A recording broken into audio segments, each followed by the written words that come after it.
दत्वा शीलं वेत्मेव स भगवतो अर्हतो क्षमा शम्भुदश।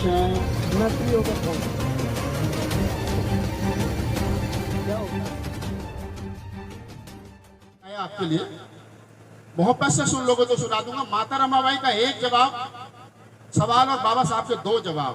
अगर दिल पे ठक से लग जाए पंक्ति तो आप मुझे बताना कि आप लोग सुन भी रहे हो। माता रमाबाई क्या कहती सुनिए कि कदम हमारे थक चुके हैं साहिब तुम इतना यकीन कर लो।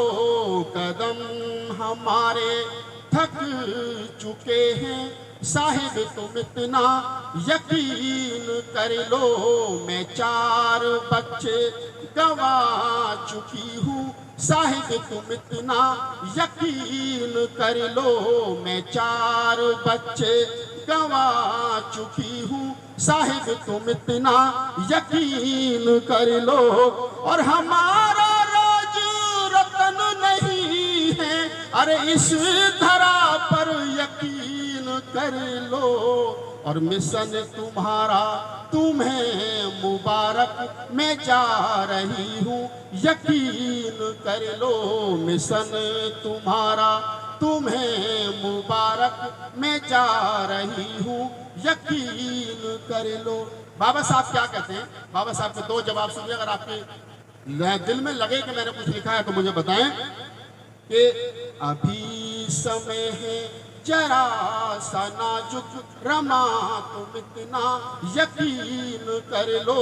अभी समय है जरा सा नाजुक रमा तुम इतना यकीन कर लो। बिना तुम्हारे चल ना सकूंगा रमा तुम इतना यकीन कर लो। और हमारे बच्चों की ये कुर्बानी अरे ना जाएगी व्यर्थ यकीन कर लो। कि हमारे बच्चों की ये कुर्बानी अरे ना जाएगी व्यर्थ यकीन कर लो। और ये दुनिया तुमको नमन करेगी मैं बोलता हूँ यकीन कर लो। ये दुनिया तुमको नमन करेगी मैं बोलता हूँ यकीन कर लो। और इसी तरह में 4 पंक्तियां सुने। मैं राजनीतिक व्यक्ति नहीं हूँ, मैं सामाजिक आदमी हूँ। समाज की सेवा करने के लिए बना हूँ। मान्यवर साहब कांसी राम कहते थे राजनीति चले ना बने चले लेकिन सामाजिक परिवर्तन का काम चलते रहना चाहिए। लेकिन कुछ लोग राजनीति चला रहे, अच्छी बात है चलाइए। हम लोग सामाजिक परिवर्तन का काम करेंगे मरते दम तक, चाहे हमारा घर मकान दुकान सब कुछ बिक जाए। तब कहता हूँ कि MIG वालों बुलाते रहोगे, निगम साहब बुलाते रहोगे तो आता रहूंगा, तराने भीम के सुनाता रहूंगा। और मैं बाबा साहब के मिशन का सबसे छोटा सा सिपाही इन मनुवादियों के छक्के छुड़ाता रहूंगा। जय भीम, जय भारत, जय मूल्यवान।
बच्चे को प्राइज डिस्ट्रीब्यूट करें और हौसला अफजाई करें, भविष्य में इनका आशीर्वाद प्राप्त, इनका बच्चे का हौसला अफजाई करें। जोरदार से ताली। तो मैं MIG फ्लैट में हूँ और यहाँ पर आज बाबा साहब डॉक्टर अम्बेडकर की 131वीं जयंती जो है वो मनाई जा रही है। MIG लोनी गोल चक्कर के पास में है और यहाँ पर जो डॉक्टर अम्बेडकर समाज कल्याण एक संगठन है बाबा साहब के नाम से, वो हर वर्ष यहाँ पर बाबा साहब की जयंती मनाता है। मेरे साथ तमाम पदाधिकारी हैं, पीछे गाना चल रहा है, मन्नू गौतम और उनकी जो टीम है वो गाना बजाने का उनका काम चल रहा है। तो मैं इनसे जानने की कोशिश कर लेता हूँ कि कब से ये जयंती मनाई जा रही है और इसका उद्देश्य क्या है। सर क्या नाम है आपका? बनवाई लाल। बनवाई लाल जी, कितने साल से लगातार जयंती मना रहे हैं? ये तो मैं पहले LIG में था, अब MIG में आ गया हूँ। प्रमोशन हो गया आपका? अब प्रमोशन समझिए, लेकिन काफ़ी साल से वहाँ मनाई जा रही है। पहली दफ़ा यहाँ अटेंड कर रहा हूँ, बहुत अच्छा लग रहा है और ऐसे ही मनानी चाहिए। मैं तो ये चाहता हूँ कि सभी को ज़्यादा से ज़्यादा गैदरिंग और होनी चाहिए, बहुत अच्छी बात है। और आपने इस संबंध में जो कविता सुनाई है सब लोगों को, उससे बहुत ही लोग उत्साहित हुए हैं। मेरा मानना यह है कि विचार जाना चाहिए बाबा साहब का, और विचार नहीं जाएगा, कोटेशन नहीं जाएगी तो फिर हमारा कोई फायदा नहीं है। रात भर गाते रहो बजाते रहो। सर क्या नाम है आपका? मेरा नाम सर्वेश कुमार है। पहले तो सबसे पहले बाबा साहब की 131वीं जयंती जो MIG में मनाई जा रही है उसके लिए सभी को हार्दिक शुभकामनाएं। कितने साल से मना रहे हैं आप ये जयंती? मैं यहाँ MIG में 4 साल हो गए। 4 साल में मेरा ये दूसरा प्रोग्राम है। 2 साल लॉकडाउन की वजह से नहीं मनाया गया। 2 साल कोरोना की वजह से नहीं मनाया गया। हाँ। क्या उद्देश्य होता है कि मतलब इस जयंती को मनाने का? लोगों को गेट टुगेदर हो जाते हैं या कुछ और बाबा साहब के विचार को लेकर के कुछ है कि भाई बाबा साहब का विचार बढ़ना चाहिए? इस जयंती को मनाने का उद्देश्य है कि जिस तरह के बच्चों को उत्साहवर्धन के लिए जो अभी पुरस्कार वितरण किया गया है, बच्चों को प्रोत्साहन मिलेगा। और आपके माध्यम से और यहाँ पर जो वक्ता हैं जिन्होंने अपने पाखंडवाद के ऊपर या बहुजन समाज को जागृत करने के लिए जो विचार व्यक्त करे हैं, उनसे लोगों को उसका लाभ मिलेगा। बाबा साहब की शिक्षा जो उन्होंने कहा था, शिक्षित बनो, संगठित रहो, संघर्ष करो, सब मानते हैं, लेकिन बाबा साहब ने कहा था 14 अक्टूबर 1956 को एक बुद्ध बनो।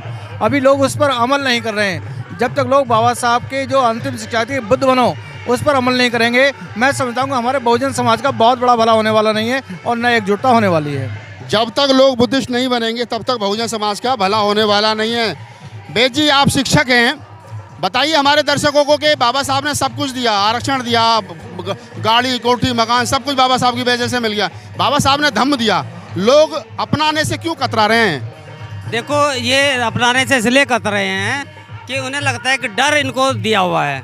जब तक बाबा साहब को नहीं पढ़ेंगे, बाबा साहब किताबों में है, वो मंदिरों में नहीं है, उनकी पूजा की ज़रूरत नहीं है। उन्होंने खुद मना किया है कि मेरी पूजा मत करना, अब मेरे बताए हुए रास्ते पर चलना। तो तथागत गौतम बुद्ध का उन्होंने एक रास्ता बताया है जो धम्म का रास्ता है, ज्ञानशील, करुणा और दया का रास्ता है। तो हमें बाबा साहब के विचारों पे चलना है, उनके त्याग और बलिदान उनके जो उन्होंने किया है इस पूरे समाज के लिए। एक मुझे और ऐतराज़ है कि लोग कहते हैं कि वो दलितों के नहीं थे, वो अंतर्राष्ट्रीय नेता थे। उनके पास एक ऐसी चाबी थी जो इस देश की सारी समस्याओं का समाधान वो करते थे। उनके पास वो समस्या, चाहे वो किसानों की समस्या हो, महिलाओं की समस्या हो और करेंसी की समस्या हो, किसी भी तरह की कोई भी समस्या हो, बाबा साहब एक ऐसी चाबी हैं जो इस देश की सारी समस्याओं का समाधान करते हैं। तो खास तौर से जो पढ़े लिखे लोग हैं, MIG के लोग, MIG में लगभग 30 से 35 साल से ये जयंती मनाई जा रही है। मैं पिछले 12 सालों से यहाँ हूँ और इस जयंती को मनाने के लिए मेरा पूरी कोशिश रहती है कि जो मेरे से बन पड़ता है मैं करता हूँ। तो जयंती मनाना या जय भीम बोलना ये भी चलता रहता है, क्योंकि आज के समय में आपको पता है कि एडवर्टाइजमेंट बहुत ज़्यादा ज़रूरी है, प्रचार प्रसार जरूरी है। बहुत ज़रूरी है कि उनकी आइडियोलॉजी, उनके विचार और उनके विचारों का प्रचार और प्रसार ये होना चाहिए।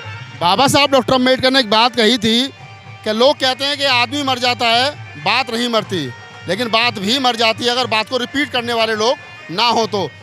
पुष्पांकर देव साहब, इन्होंने कहा कि जय भीम और इस प्रकार के प्रोग्राम करना इसलिए भी ज़रूरी है ताकि प्रचार प्रसार होता रहे। ऐसा तो नहीं कि हम लोग प्रचार प्रसार में लगे रहें और सरकार जो सारा माल लपेट जाए हमारे हक हकूक़ का। नहीं, देखिए, इस तरह के कार्यक्रम अति आवश्यक हैं, क्योंकि इनके माध्यम से समाज में हम लोग मैसेज दे रहे हैं, हम बाबा साहब की विचारधारा को फैला रहे हैं। इन कार्यक्रम के माध्यम से हमारा जो समाज है वो एक दिन कम से कम अपने एक साथ इकट्ठा भी होता है, तो बहुत सारे जो दुख दर्द हैं एक साथ बैठ के भी ख़त्म हो जाते हैं। और बाबा साहब ने जो रास्ता दिया है, जो धम्म का रास्ता दिया है, वही एक रास्ता है। कारण जब तक हम दमनकारी ब्राह्मणवादी व्यवस्था के हिस्से बने रहेंगे, तब तक हमारे साथ इस जातिवादी व्यवस्था के जब हिस्से बने रहेंगे तो हमारे साथ जातिगत उत्पीड़न होता रहेगा। और यदि हमें जातिगत उत्पीड़न से बचना है तो ये जाति हमें छोड़नी पड़ेंगी। जाति छोड़ो और समाज जोड़ो, उसका एक ही रास्ता है, क्योंकि बुद्धिज्म में जाति नहीं है, उसमें समता है, समानता है, भाईचारा है, मैत्री है, करुणा है, प्रज्ञा है, न्याय है। और बाबा साहब ने ये रास्ता हम लोगों को, पूरे दुनिया को, पूरे देश को, हर समाज को, हर किसी के लिए काम किया है। ये लोगों को समझाने की जरूरत है। यदि हम इस पर नहीं काम करेंगे, एक साथ इकट्ठे नहीं होंगे, पूरे समाज के लिए काम किया उन्होंने, नहीं तो सब ऐसे ही लुट जाएगा। इसलिए इस तरह के कार्यक्रम भी आवश्यक है, लेकिन उसके साथ साथ हमें बाबा साहब की आइडियोलॉजी को आगे बढ़ाना है।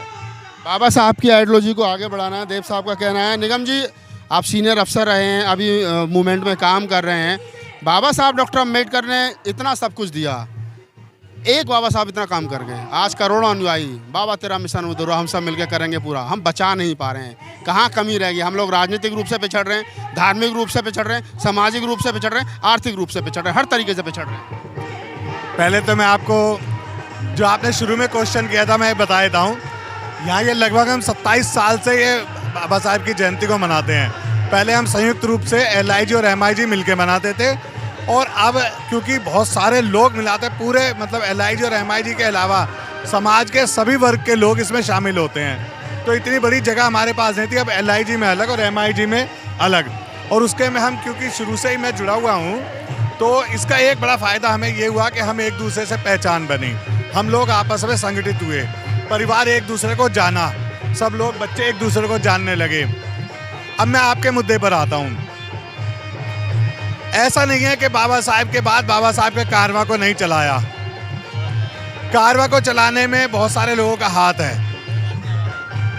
किसी जमाने में बुद्ध प्रिय मौर्य, काशीराम जी, भूल नहीं सकते कि बाबा साहब के कारवां को आगे लेके आए हैं। और अब काशीराम जी ने सही मायने में कहा जाए तो इतने बाबा साहब पैदा कर दिए हैं, विशेषकर पढ़ा लिखा वर्ग आज बाबा साहब को पढ़ता है, जिसको पढ़ लेता है वो कहते हैं कि वो शेर बन जाता है।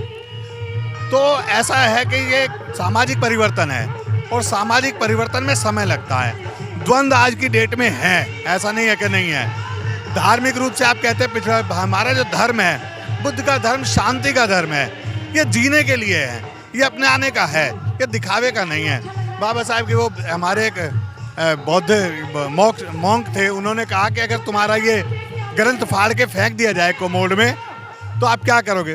कागज़ का टुकड़ा है, अगर मैं इसको पढ़े लिखे को इसको मैं अपने में अपनाता नहीं हूँ तो इस कागज़ के टुकड़े का कोई महत्व नहीं है, इस मूर्ति का, इस चित्र का कोई महत्व नहीं है अगर मैं इसके बताए रास्ते पर नहीं चलता हूँ। लेकिन ये परिवर्तन भी हो रहा है। आप देख रहे हैं कि सरकार अगर आज की डेट में चिंतित है, बौद्ध धर्म और अम्बेडकरवादी से सबसे ज़्यादा चिंतित है। बौद्ध धर्म और अम्बेडकरवाद से चिंतित है। निगम साहब का कहना, हमारे साथ सीनियर साथी हैं। सर बताइए, क्या जैसा निगम साहब ने कहा कि अगर सरकार वर्तमान समय में चिंतित है तो वो अम्बेडकरवाद से और बुद्ध धर्म से ज़्यादा चिंतित है, कितनी सच्चाई है? ये बिल्कुल 100% सत्य है, क्योंकि आजकल की जो सरकारें हैं बाबा साहब से इतनी डरी हुई हैं। कहीं बाबा साहब की अम्बेडकरवाद आ गया, ये क्रांति आ गई तो समाज में उथल पुथल मच जाएगी, ऐसी स्थिति से डर लगा हुआ है। ये मनवादी सरकारें बाबा साहब का नाम तो लेती हैं, लेकिन बाबा साहब के जो सिद्धांत हैं, उनकी जो विचारधारा है, उसको बिल्कुल फॉलो नहीं करते हैं। हमारा उद्देश्य यही है कि 131वीं जयंती के अवसर पर आपको और अपनी कॉलोनी के निवासियों को हम बहुत बहुत शुभकामनाएं देते हैं, और हमारा उद्देश्य भी यही है कि इस अवसर पर लोगों को जन जन तक, जो MIG के हमारे जो लोग क्षेत्र हैं, तो बाबा साहब के विचारों को घर घर तक पहुंचाएं, और जो रूढ़िवादी जो परंपरा में जकड़े हुए हैं उनको बाहर निकालें। ये तो ये तमाम साथी थे। हमारे साथ में एक महिला भी हैं और उनसे बातचीत कर लेते हैं। मैडम, स्वागत है आपका। क्या कहना चाहोगे आज 131वीं जयंती के अवसर पे? मैं ये कहना चाह रही हूँ कि मैं बाबा साहब से प्रेरणा लेकर के मैं अपने गांव में जाकर एक स्कूल खोला है छोटा सा, और वहाँ से गांव में बताओ थोड़ा हमारे दर्शकों को। गढ़ी सखावतपुर गांव, जिला मुजफ्फरनगर। क्या कितने क्लास तक का खोला है? पहली से लेके 8वीं तक के लिए, और उनको सामान अपने पास से खर्चा कर रही हूँ सब कुछ। और अभी वहाँ पर मैं अम्बेडकर जयंती मना के आई हूँ, मैं सारा अकेले नहीं खर्च किया, सारा वहाँ पर बहुत अच्छा प्रोग्राम हुआ। हमारे पास वीडियो है उसके, अगर चाहो तो वीडियो दे देंगे। बाबा साहब ने कहा था शिक्षित करो, तो शिक्षित करो का काम जो है वो मैडम कर रही हैं। महिलाएं इसलिए विशेष साधुवाद की पात्र हैं। इन तमाम लोगों से बातचीत करने का उद्देश्य भर सिर्फ इतना था कि ताकि ये पता चल सके कि जयंती सिर्फ गाने बजाने के लिए, खाने की या गेट टुगेदर के लिए मनाई जा रही है, कि बाबा साहब के विचार को भी आगे बढ़ाया जा रहा है। तो बाबा साहब के विचार पर काम हो रहा है। ये MIG के लोग हैं, पढ़े लिखे लोग हैं, 1 करोड़ के कम से कम फ्लैट में रहते हैं। तो आप समझ सकते हैं कि इनका जयंती का प्रोग्राम भी उसी लेवल का होगा। मेरा यहाँ आने का उद्देश्य सिर्फ इतना था कि ताकि मैं पढ़े लिखे लोगों में ये बातचीत ढूंढ सकूं। जो बात कभी बाबा साहब ने कही थी कि मुझे पढ़े लिखे लोगों ने धोखा दिया, तो क्या वर्तमान समय में पढ़े लिखे लोग काम कर रहे हैं या अभी भी धोखा दे रहे हैं। मैं राहुल नागपाल, कैमरामैन CL बोध के साथ, दिल्ली।